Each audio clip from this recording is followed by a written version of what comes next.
नमस्कार, मैं आपकी हिंदी अध्यापिका सुदेश चौधरी और आज हम करने जा रहे हैं हमारी बसंत भाग 3 का अध्याय 17 जो कि है एक कहानी बाज और सांप की। आज हम पढ़ते हैं हमारी कहानी।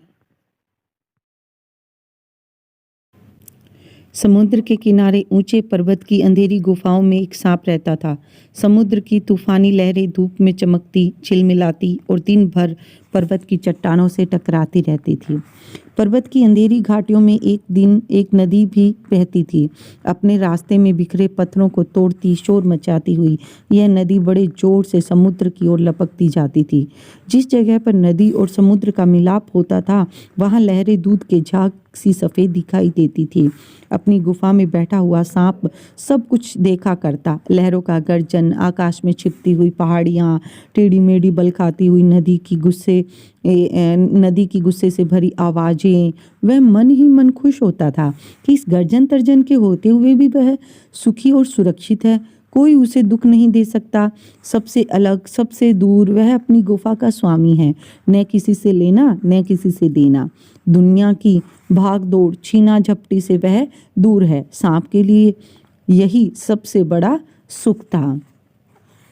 इसमें एक सांप जो है वो क्या कहता है कि जिस तरह से समुद्र के किनारे पर्वत के अंधेरी गुफाओं में रहता था सांप, और वहाँ पर जो समुद्र है उसका चरित्र चित्रण किया गया है कि किस तरह से लहरें उठती हैं। वहाँ पे जो नदियाँ हैं जब वो समुद्र में जाकर गिरती है तो किस तरह का माहौल होता है, झाग बन जाते हैं जब पानी एकदम से बड़े वेग से समुद्र में गिरता था, और तरह तरह की गर्जन वर्जन वहाँ होती है। लेकिन उसके बावजूद भी जो सांप था वो बहुत खुश था, क्योंकि उसको ये लग रहा था कि इतना मतलब रहस्यमयी स्थान है जहाँ पर मैं रहता हूँ, लेकिन फिर भी मैं कितना खुश हूँ, क्योंकि मैं तो सुरक्षित हूँ, अपनी गुफा में हूँ और मुझे कोई नुकसान नहीं पहुँचा सकता, मुझे किसी तरह का डर नहीं है। तो जो सांप था वो इस के लिए बड़ा खुश था। एक दिन एकाएक होता है, अचानक आकाश में उड़ता हुआ खून से लथपथ एक बाज सांप की उस गुफा में आ गिरा। उसकी छाती पर कितने ही जख्मों के निशान थे। पंख खून से सने यानी खून से भरे हुए थे, और वह अधमरा सा जोर शोर से हाँफ रहा था। जमीन पर गिरते ही उसने एक दर्द भरी चीख मारी और पंखों को फड़फड़ाता हुआ धरती पर लौटने लगा। डर से सांप अपने कोने में सिकुड़ गया, किंतु दूसरे ही क्षण उसने भांप लिया कि बाज जीवन के अंतिम सांसें गिन रहा है और उससे डरना बेकार है। यह सोचकर उसकी हिम्मत बंधी और वह रेंगता हुआ उस घायल पक्षी के पास जा पहुंचा। उसकी तरफ कुछ देर तक देखता रहा, फिर मन ही मन खुश होता हुआ बोला, क्यों भाई, इतनी जल्दी मरने की तैयारी कर ली? बाज ने एक लंबी आह भरी। ऐसा ही दिखता है कि आखिरी घड़ी आ पहुंची है, लेकिन मुझे कोई शिकायत नहीं है। एक यहाँ पर अब जो बाज है वो कहानी में आते हैं, और जो सांप है वो मतलब जो बाज है वो जख्मी हुआ है पूरी तरह से, जबकि सांप को उससे एक बार तो डर लगता है जब वो सांप के पास आकर गिरता है, लेकिन बाद में देखता है कि ये जख्मी है, ये तेरा कुछ नहीं बिगाड़ सकता। तो सांप भी उसके पास जाता है और जो बाज है उससे पूछता है कि भाई इतनी जल्दी क्या हुआ, आपको हुआ क्या है जिससे आपकी ये हालत हो गई है? मेरी जिंदगी भी खूब रही भाई, जी भरकर उसे भोगा है। जब तक शरीर में ताकत रही, कोई सुख ऐसा नहीं बचा जिसे न भोगा हो। दूर दूर तक उड़ानें भरी हैं, आकाश की असीम ऊंचाइयों को अपने पंखों से नाप आया हूँ। असीम होता है जिसका कोई सीमा ना हो। तुम्हारा बड़ा दुर्भाग्य है कि तुम जिंदगी भर आकाश में उड़ने का आनंद कभी नहीं उठा पाओगे। ये जो बाज है, जब सांप है वो कहते हैं बाज को, हंसकर कहता है कि इतनी जल्दी क्या थी तुम्हें मरने की, तुम क्यों मर रहे हो? तो बाज कहता है कि मैंने जिंदगी में बहुत सुख भोगा है, आकाश में उड़ा हूँ, जहाँ दिल किया वहाँ मैं पहुँचा हूँ। फिर सांप बोला, आकाश को लेकर क्या मैं चाटूंगा? आकाश में आखिर रखा क्या है? क्या मैं तुम्हारे आकाश में रेंग सकता हूँ? ना भाई, तुम्हारा आकाश तुम्हें ही मुबारक। मेरे लिए तो यह गुफा भली, इतनी आरामदेह और सुरक्षित जगह और कहाँ होगी। अब जो सांप है ना, उसके मन में ऐसे आने लगा कि ये कितना जो मूर्ख है, ये तो उड़ने के लिए मतलब इतना कर खुश हो रहा है उड़ने में और अपने भाग्य को अच्छा बता रहा है कि मैं उड़ सकता हूँ, जबकि सांप को लगता है कि मरना ही है सबको आखिर में, कोई उड़े या गुफा में रहे क्या फर्क पड़ता है उससे। अचानक बाज ने अपना झुका हुआ सिर ऊपर उठाया और उसकी दृष्टि सांप की गुफा के चारों ओर घूमने लगी। चट्टानों में पड़ी दरारों से पानी गुफा में टपक रहा था। सीलन और अंधेरे से डूबी गुफा में एक भयानक दुर्गंध फैली हुई थी, मानो कोई चीज वर्षों से पड़ी पड़ी सड़ गई हो। अब जो बाज है उसने क्या किया, जो सांप है उसकी गुफा को देखा कि कैसे, जहाँ ये अपने ये कह रहा कि बहुत आरामदेह है, बहुत आनंद आता है, तो ऐसी गुफा में ऐसी क्या खास बात है। तो बाज ने देखा कि जो गुफा है उसमें चट्टानों से पानी आ रहा है, बहुत बदबू फैली हुई है, क्योंकि जहाँ पर पानी है, धूप जहाँ पर नहीं आती है, वहाँ पर क्या है कि सारी चीज़ें ऐसे लग रही हैं जैसे सड़ गई हैं और उसकी बहुत ज़्यादा ही बदबू चारों तरफ फैली हुई है। सांप मन ही मन बाज की मूर्खता पर हंस रहा था। वह सोचने लगा कि आखिर उसने उड़ने और रेंगने के बीच कौन सा भारी अंतर है। अंत में तो सबको भाग्य में मिलना ही, मरना ही लिखा है। शरीर मिट्टी का है, मिट्टी में ही मिल जाएगा। बाज के मुंह से एक बड़ी जोर से करुण चीख फूट पड़ी। आह, काश मैं सिर्फ एक बार आकाश में उड़ पाता। बाज की ऐसी करुण चीख सुनकर सांप कुछ सिरपिटा सा गया। एक क्षण के लिए उसके मन में उस आकाश के प्रति इच्छा पैदा हो गई जिसके वियोग में बाज इतना व्याकुल होकर छटपटा रहा था। वियोग होता है बिछड़ना, कि जो बिछड़ने पर उसको लगा कि जो बाज है वो अभी भी मरते हुए भी उसको उसकी इच्छा है कि वो आकाश में एक बार फिर से उड़ पाता। तो ऐसा जब वो बाज को देखता है तो सांप को एहसास होता है कि कहीं ना कहीं उसके मन में भी एक इच्छा होती है कि शायद जो बाज है वो सही कह रहा है कि उड़ने में आनंद ही आता होगा। उसने बाज से कहा, यदि तुम्हें स्वतंत्रता इतनी प्यारी है तो इस चट्टान के किनारे से ऊपर क्यों नहीं उड़ जाने की कोशिश करते। हो सकता है कि तुम्हारे पैरों में अभी इतनी ताकत बाकी हो कि तुम आकाश में उड़ सको। कोशिश करने में क्या हर्ज है। जो सांप है वो क्या करता है, उसको हौसला देता है बाज को और कहता है कि एक बार तुम फिर से कोशिश करो चट्टान पर जाकर कि शायद तुम्हारे पंख ठीक ही हो जाएं। बाज में एक नई आशा जग उठी। वह दूने उत्साह से अपने घायल शरीर को घसीटता हुआ चट्टान के किनारे तक खींच लाया। खुले आकाश को देखकर उसकी आंखें चमक उठी। उसने एक गहरी लंबी सांस ली और अपने पंख फैलाकर हवा में कूद पड़ा, किंतु उसके टूटे पंखों में इतनी शक्ति नहीं थी कि उसके शरीर का बोझ संभाल सके। पत्थर सा उसका शरीर लुढ़कता हुआ नदी में जा गिरा। एक लहर ने उठकर उसके पंखों पर जमे खून को धो दिया। अब जो बाज है वो सांप के कहने पर एक बार फिर से उड़ने की कोशिश करता है, लेकिन वो उड़ नहीं पाता क्योंकि उसके शरीर में ताकत नहीं होती है। और वो क्या करता है, जो नीचे नदी बह रही होती है वो उस चट्टान से जैसे उड़ने की कोशिश करता है तो नदी में गिर जाता है और नदी के पानी से उसके जो खून के घाव हैं वो क्या होते हैं, धुल जाते हैं। उसके थके मांदे शरीर को सफेद फेन में ढक दिया, फिर अपनी गोद में समेट कर उसे अपने साथ सागर की ओर ले चली। सफेद फेन, जहाँ पर नदी का पानी गिरता है, जहाँ वहाँ पर क्या होता है, सफेद सफेद झाग बन जाते हैं। तो वो जो नदी में गिरने से क्या हुआ कि जो नदी है उसे अपने साथ ही बहाव में बहाकर ले गई। लहरें चट्टानों पर सिर धुनने लगी, मानो बाज की मृत्यु पर आंसू बहा रही हो। सिर धुनना मतलब वो अपने दुख मनाने लगी, शोक मनाने लगी। जो ऐसा लग रहा था, मानो ऐसा लग रहा था क्योंकि वो जो लहरें वो चट्टानों से बार बार टकरा रही थी। धीरे धीरे समुद्र की असीम, जिसकी कोई सीमा नहीं, विस्तार में बाज आंखों से ओझल हो गया। चट्टान के खोखल में बैठा हुआ सांप बड़ी देर तक बाज की मृत्यु और आकाश के लिए उसके प्रेम के विषय में सोचता रहा। आकाश की असीम शून्यता में क्या ऐसा आकर्षण छिपा है जिसके लिए बाज ने अपने प्राण गंवा दिए। अब जो सांप है वो सोच रहा है कि क्या आकाश इतना असीम है, जिसकी कोई सीमा नहीं है, उसकी शून्यता में, मतलब जो आकाश है उसके गंभीर भाव में, उसके शांत भाव में क्या कोई ऐसी चीज़ छुपी हुई है, ऐसा आकर्षण छिपा हुआ है जिससे बाज है वो अपने मतलब जान भी गंवा दी उस आकाश में उड़ने के लिए। वह खुद तो मर गया लेकिन मेरे दिल को का चैन और अपने साथ ले गया।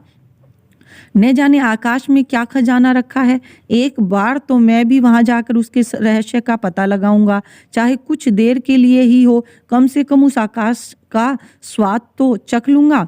अब जो बाज है, जो सांप है, उसके मन में क्या इच्छा जगी कि वो भी बाज की तरह क्या करे, आसमान में उड़कर देखे, और ये देखना चाहता था कि ऐसा क्या है आकाश के में जो बाज है वो आकाश में जाने के लिए अपनी जान तक गंवा बैठा। यह कहकर सांप ने अपने शरीर को सिकोड़ा और आगे रेंग कर अपने को आकाश की शून्यता में छोड़ दिया। धूप में क्षण भर के लिए सांप का शरीर बिजली की लकीर सा चमक गया, किंतु जिसने जीवन भर रेंगना सीखा था वह भला क्या उड़ पाता। नीचे छोटी छोटी चट्टानों पर धप से सांप जा गिरा। ईश्वर की कृपा से बेचारा बच गया, नहीं तो मरने में क्या कसर बाकी रही थी। सांप हंसते हुए कहने लगा, सो उड़ने का यही आनंद है। भर पाया मैं तो। पक्षी भी कितने मूर्ख हैं, धरती के सुख के अनजान रहकर आकाश की ऊंचाइयों को नापना चाहते हैं।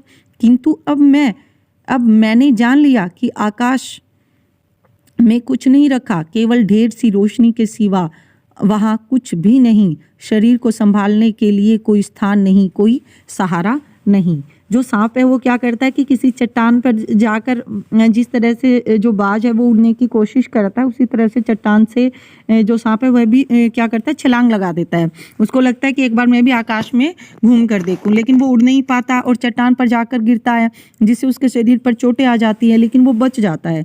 तो जो सांप होता है उसको लगता है कि ये क्या है, इसमें कोई आनंद नहीं है आकाश में, जहाँ कोई सहारा ही नहीं है, क्योंकि जो सांप है उसके पंख नहीं होते, वो उड़ नहीं सकता।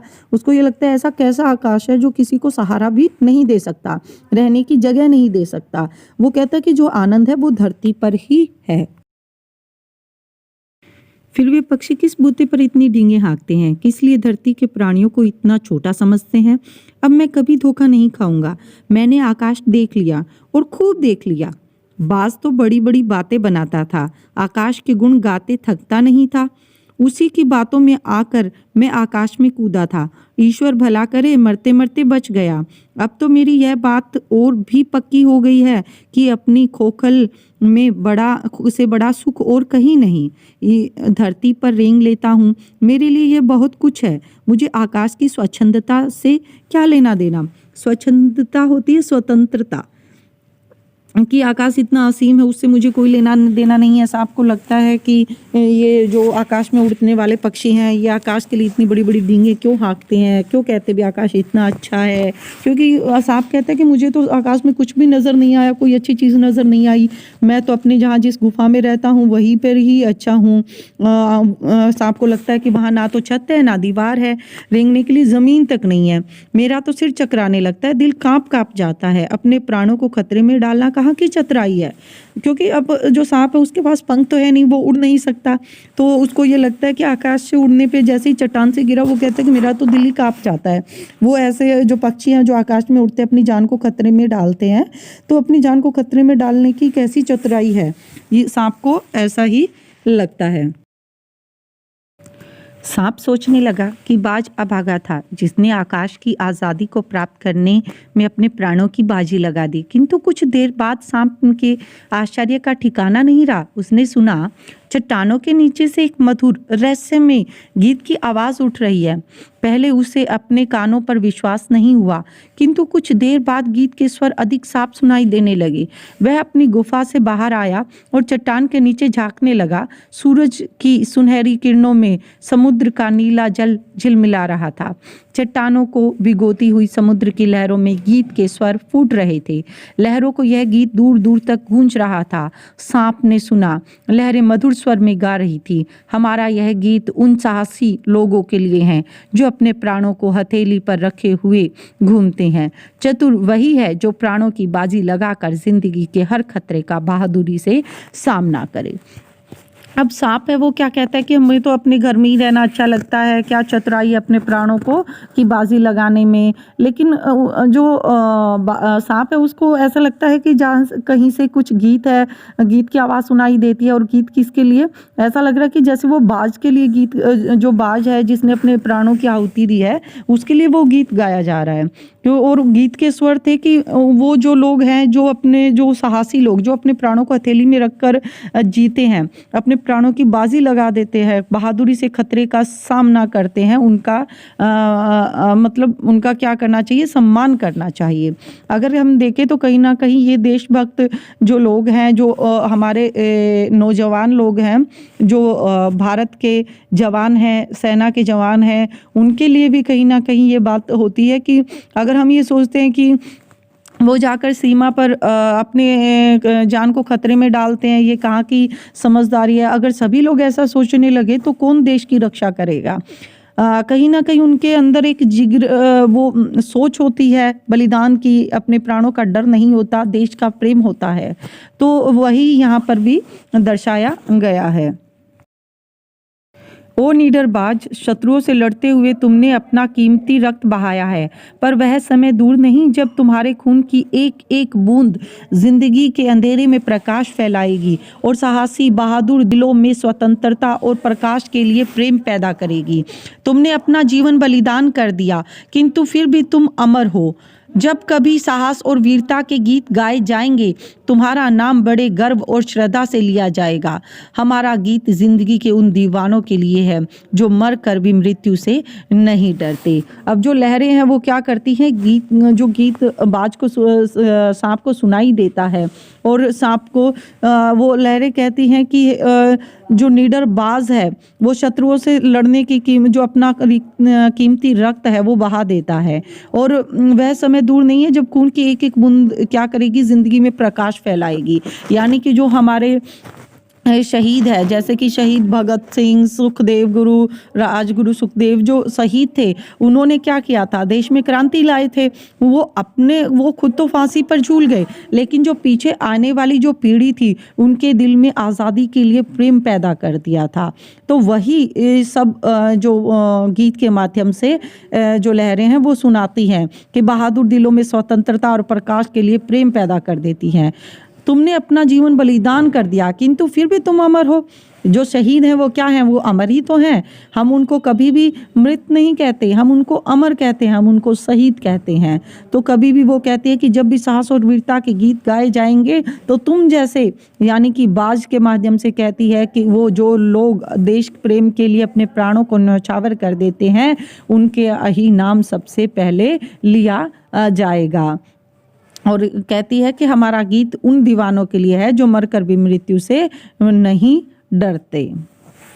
इस प्रकार से हमें इससे शिक्षा मिलती है कि जो लोग अपने जान को जोखिम में डालकर दूसरों की सहायता करते हैं, देश के लिए अपने प्राण देते हैं, उन्हें मूर्ख नहीं समझना चाहिए, बल्कि वो तो क्या है? महान लोग होते हैं। उनका